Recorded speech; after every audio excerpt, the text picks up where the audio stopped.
If you've ever wanted to know how to make a conical pattern that is nice and even to make a conical form in clay, this is the video for you. I wanted to show you in this video how you can make some conical patterns, how you could use a conical pattern in a way to make, say, something like this bowl that I made in a previous video. The conical pattern is always an arch, so this is a section of an arch. Obviously this is not the same pattern as I did for that bowl, but it will flare out, and it is basically kind of just an arch segment of the circle. So I wanted to show you first how I go about, I make a template first out of, you could use any paper if you want. This is actually foam core that I made many years ago, and I've used it over the years with kids if they make their own template, but you could have any big sheet of paper that you do this on. So in order to make a big circle with equal rings around it, first of all, I would start by putting my, you could, if you wanted to do this on wood, you could put a nail in something. But in this case, I just stuck a needle tool in there. You could take a piece of string, tie around it, and have your marker that swings around it on a piece of string. You could take a stick or something like here, and I could take it and I could spin it around as long as it stays in the same place as it goes around. So it's actually very easy to make these, but start with a center point and then just make circles that radiate out from that that are equal.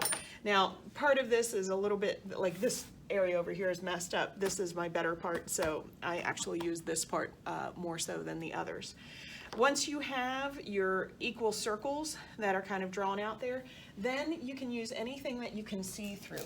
With kids, quite often I would give them a piece of tissue paper and have them determine what section of arch they want to draw. And you can see that I've taken some radial lines, and I've just made some lines radiating out from the center, because you want to make sure that your edges are indeed kind of lining up and coming in toward the middle part. So like say this one, look, that looks something like that. Like I was probably along this line, and then I dropped this one down a little bit lower. You can do any height as long as you are running parallel with the lines, between the lines, something like that. You can see I have dashed and dotted lines. It's very easy to make your own once you have your circles like that.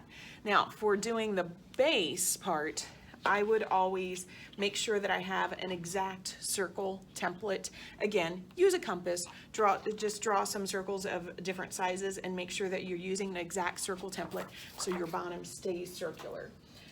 This one is it's pretty much a jumbo bowl. I had a girl make this one back in the springtime. She wanted to make a real big bowl. I'm not exactly sure how even it is, but it's pretty good.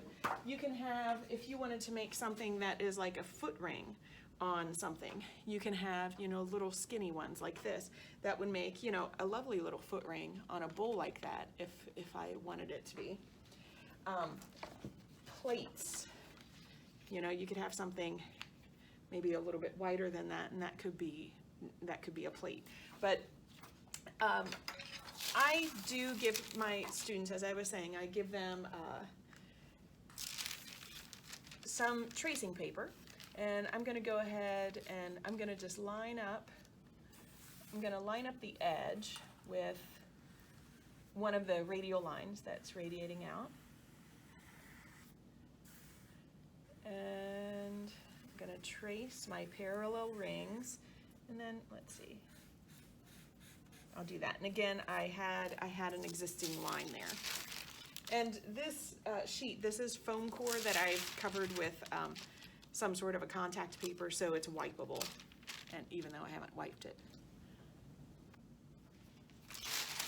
Okay, now that I have this one traced, I'm going to go ahead and cut this out.